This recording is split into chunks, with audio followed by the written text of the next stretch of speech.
ब्रह्मणां ब्रह्मणस्पत आनश्वन्नोतिभिस्सीद सादनम्। 2 दिवसीय एक अंतर्राष्ट्रीय सेमिनार है हरित रसायन पर। आजकल सब लोग जानते ही हैं कि हम लोग परेशान हैं पर्यावरण प्रदूषण से, कई तरह की समस्याएं आ रही हैं। जब यह पृथ्वी स्टार्ट हुआ होगा या हम लोग जो अपने ग्रंथों में पढ़ते हैं तो पहले जंगल ही जंगल था और जंगल में ही लोग रहते थे। धीरे धीरे जैसे विज्ञान का आविष्कार होता गया, लोगों ने जंगल को काटना शुरू किया।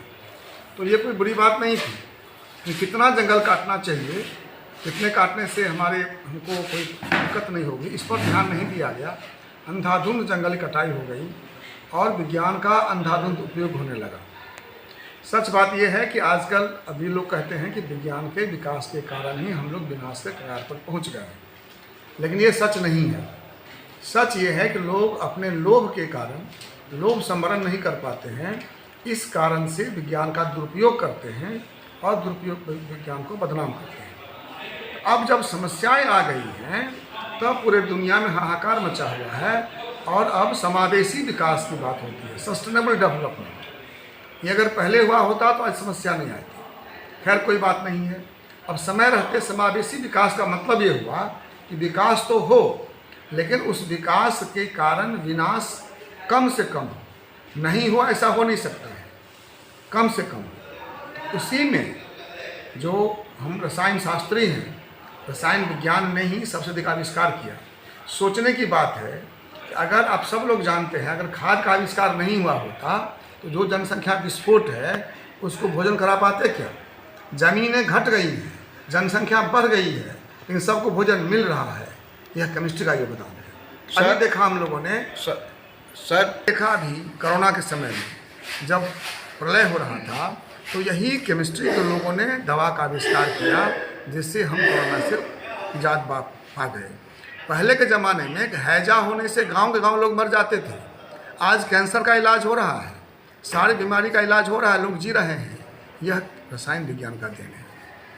फिर भी लोगों ने रसायन विज्ञान को विलेन बना दिया, लेकिन हमने बुरा नहीं माना। हमने कहा अगर हम दर्द दिए हैं तो दवा हम ही देंगे, और इसी के उद्देश्य से हरित रसायन का जन्म हुआ है। इसके 12 सिद्धांत हैं जो हमारे भारत में टंगा हुआ है। उन 12 सिद्धांतों के द्वारा हम लोग कोशिश कर रहे हैं कि पर्यावरण प्रदूषण को कम से कम कर दें, ताकि ये समावेशी विकास की बात जो हो रही है यह दुनिया में आगे बढ़े। इसी के लिए हम लोग ये सेमिनार कर रहे हैं।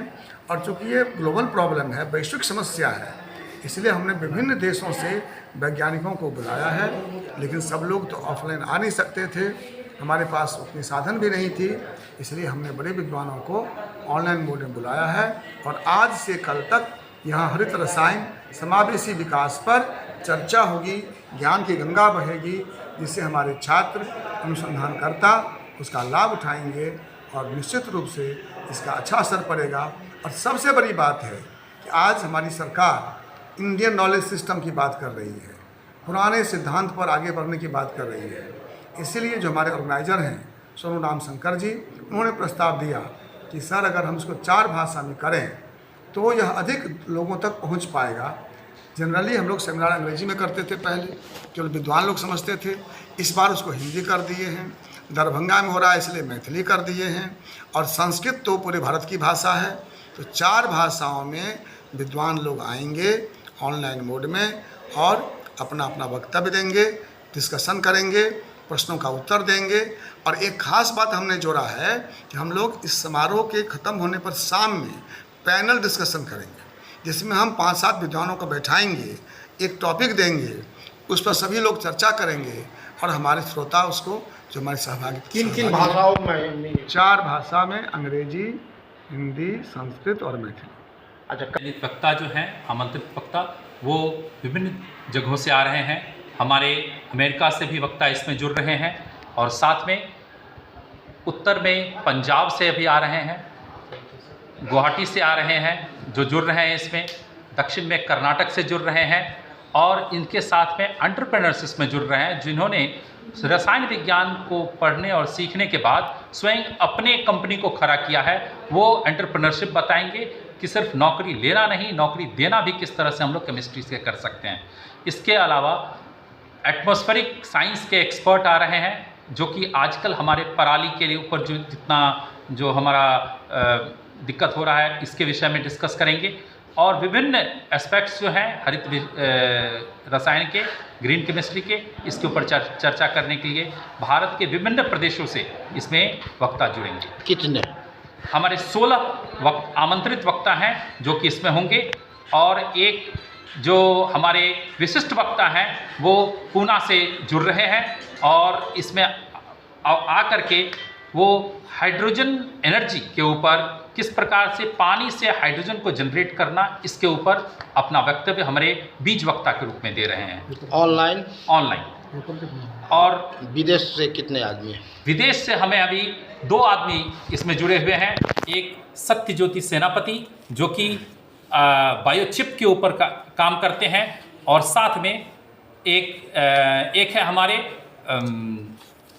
विनायक सिन्हा जी जो कि इससे पहले जर्मनी से थे, और अभी यहाँ पर हाल में ही ISR मोहाली में उनका नौकरी हुआ है जी।